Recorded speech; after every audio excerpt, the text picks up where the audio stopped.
Assalamu alaikum everyone. So Mohammed Sadiq here. So I'm back with my project that I have been talking about my past couple of videos. So let me get into the thing.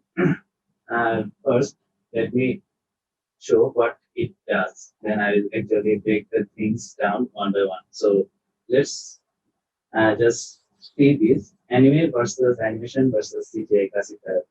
So actually, it is just what the title suggests. So let's do some testing.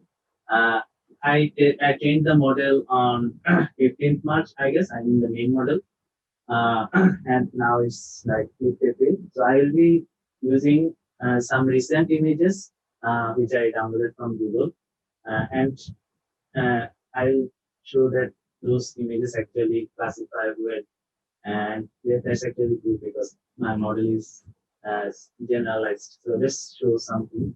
So this is something from the recent episode of Attack on Titan. If you watch Attack on Titan is I guess now currently uh, top of IMDb. Okay, and this is from the latest episode, and of course it's after May 15, sorry March 15. So let's see what it says. So yeah, it says it's an anime. Okay, let's try some animation. So I haven't watched recent animation, so I actually googled a recent animation. So they got me something like this. I didn't watch this one, but a model can actually classify this class animation. So that's very nice. Okay, let's use this one. So if you have watched Justice League Snyder Cut, you know that there was Dark Side. The Justice League Snyder Cut got released very few days back, so it is also new. So let's see what it says. Yeah, it can find that the given image is CGI. So as you can see, I built a classifier which can actually take the images and can say if the image is anime from an anime or an animation or a CGI. So that's pretty cool, right? And also it actually generalizes better because it can also classify the new animes, new animation, and the CGI. Okay, that's pretty exciting for me. I didn't expect this much. Oh, of course, I wanted it to be like this, but I didn't actually think it ahead that it will happen, that new things will also be generalized. That's actually a, a theme comes true for any data scientist, I guess. Yeah. Okay. So, okay. So let me get into my uh, GitHub repository. I will share the link in the description box. Okay, so I tried to document the whole thing as clearly as possible, if you can see. So let me give a high level overview just from the documentation uh, or the workflow. Okay, so uh, what uh, initially, I defined the labels. So one level is anime characters from an original anime. The animation characters from animation movie or series, and CGI characters from a real movie, but no animation. I know recently there are many CGI in uh, animation movies, but I'm not including them here. And I also excluded them while preparing the data. So I'm also taking from a real movie. So so initially, let me say something here. I used to watch anime a lot. Uh, for some reason, I am not watching now. I read manga regularly, but I don't watch anime that much now. But you can say I haven't watched like for 2 3 months. Yeah, but I used to watch anime a lot. I mean, like if there were 2 or 1 hour reserved every day so that I could watch anime. I used to manage my time in a way that I could watch anime. So yeah, that was there. Yeah, that was a part of my life once. So when I was a week, I used to uh, argue with the non-geeks. So they said that anime and animation, they are the same. But if you know anime and animation are definitely not the same. They are different. So this work is something to prove that officially and prove that with like uh, logic. Yeah. Okay. Let me show more things. So for data construction, I downloaded the data from Google Images by Google Image Search. I'll show that in a minute. And later I use data loader to set up the whole thing. Data loader is a default fast API, and fast AI API, sorry. And data for data augmentation, I also use the default data augmentation provided by fast AI, which operates actually in GPU. And for data cleaning, yeah, this part took the highest time because there are too much noise in Google Images, and it was very annoying to look at all the images and check. I mean, it would have been much more annoying, but due to the data image classifier cleaner uh, in past AI, I had a less harder time. Okay, so yeah, for training, I fine-tuned a testnet 50 model for 5 reports and got up to 80% accuracy. So it was the deployed model. I think is not exactly 80%, but it's close. Yeah, and for the confusion matrix, you can see that the model can actually find out the animation and anime very clearly, but the CGI is actually a bit harder for them because they actually confuse them in anime and animation. So that's actually very logical if you think about it. Okay, and also for inference, yeah, you can see that I check these things for inference. Okay, so Naruto, I took an image of Hokage Naruto. So if you have watched Naruto, you know him, and he's actually the main character. But this is from the later spin-off of Naruto. Okay, so another one is one of my favorite animation movies. It's Big Hero 6. So yeah, you can see that it can find out the anime. You can also find out the animation. And this is from the Avengers, first Avengers movie, I guess. So first Avengers, you can see that there's Hulk and you can see it's as CGI. Okay. So I built this whole thing in Google Collaboratory, and I also shared the source code here. Okay, I'll talk about that maybe.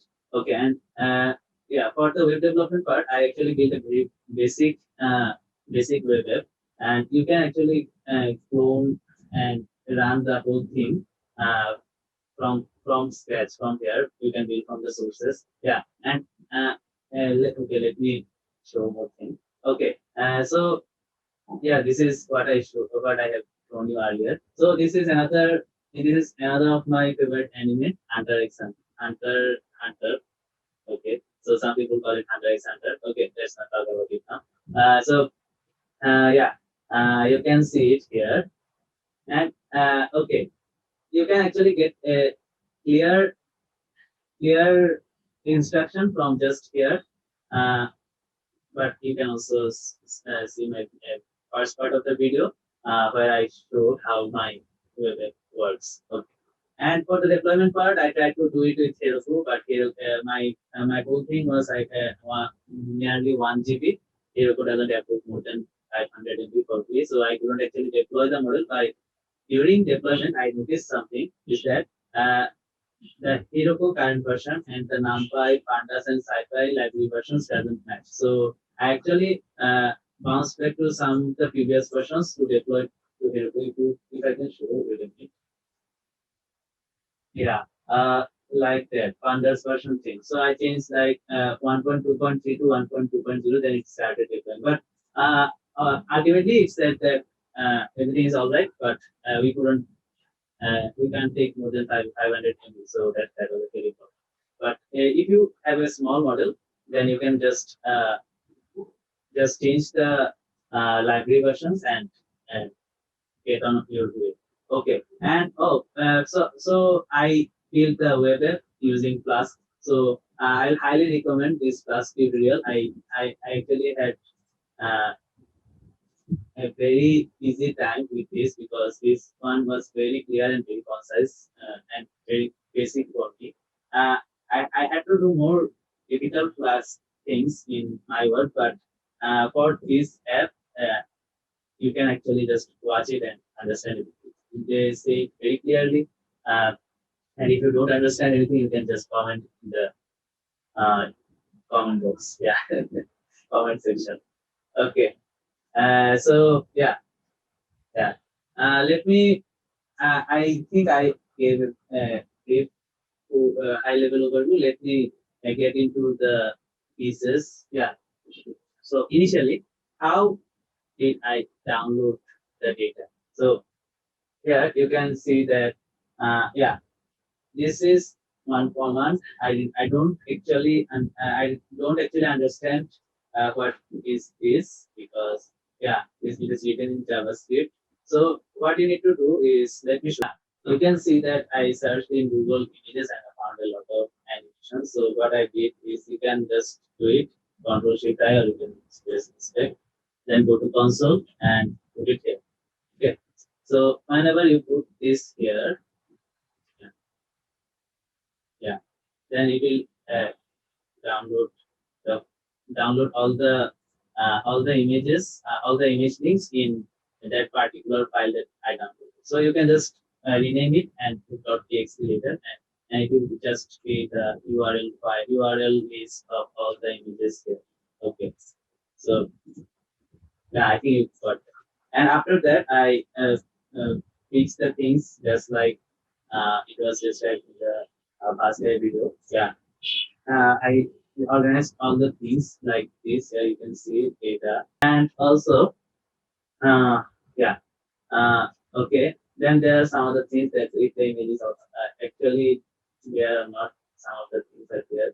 Okay, and later I set up the data box. So I'm not describing them one by one. You can just go through them.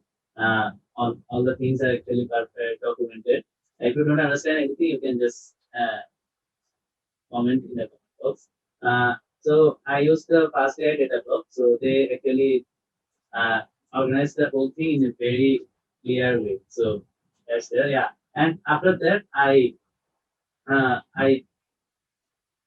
organize them and show some of the validation. Yeah, these are some of the validation you can see. This is and yeah. And after that, I did some data augmentation. Yeah, and there's some training and data cleaning. Okay, and the data cleaning is the hardest part here. So here you can see the plot, and after that, there is a cleaner. You can Fastway actually provides this cleaner widget. Yeah, and another thing is that to get the thing in to get the cleaner widget in Google Collaboratory, you need to do this Google Colab. You need to get this first edition widgets, or else you won't get the thing. It was something that I found during implementation. So you can just you can just check the all the images. They actually show them in the highest highest loss. I mean the images that got the loss most. So that's how they organize the whole thing. Okay, and you can actually check and find it if you want to keep, you want to delete. Okay, yeah, something like that. Yeah, and later I set up the whole thing for inference, as you can see. Yeah, I guess these are the things. Okay, let me give a high level overview on how I uh, did the web. I mean the whole overview. Yeah, the main thing is the app. So there's this. I had a form. Okay, let me show the form. So I had a form. So in the form, I put an option uh, to show to upload the image. Okay, and it actually gets saved here. Where is that? Yeah, images. Yeah, and uh, when you say upload in upload, yeah, when you say classify image, classify, when you press the classify, then it actually gives a post command. So the post command is here. So it gets the image. Yeah, and I say the image URL. Okay, and later I just show the image URL and the label that I get from the classifier util. So the classifier util is nothing. I just I just imported exported my model here, the model that I trained earlier uh, on in notebook, and uh, yeah, written the label from here. Okay, and yeah, as you can see. Okay, so yeah, uh, I think it's clear. I guess. Yeah, that's I guess it for now. Thanks for watching, and uh, I had a long gap between the last video I watched and this project because I was actually very busy in this time. So I'll be regular from now on, I guess. So yeah, see you. Allah Hafiz.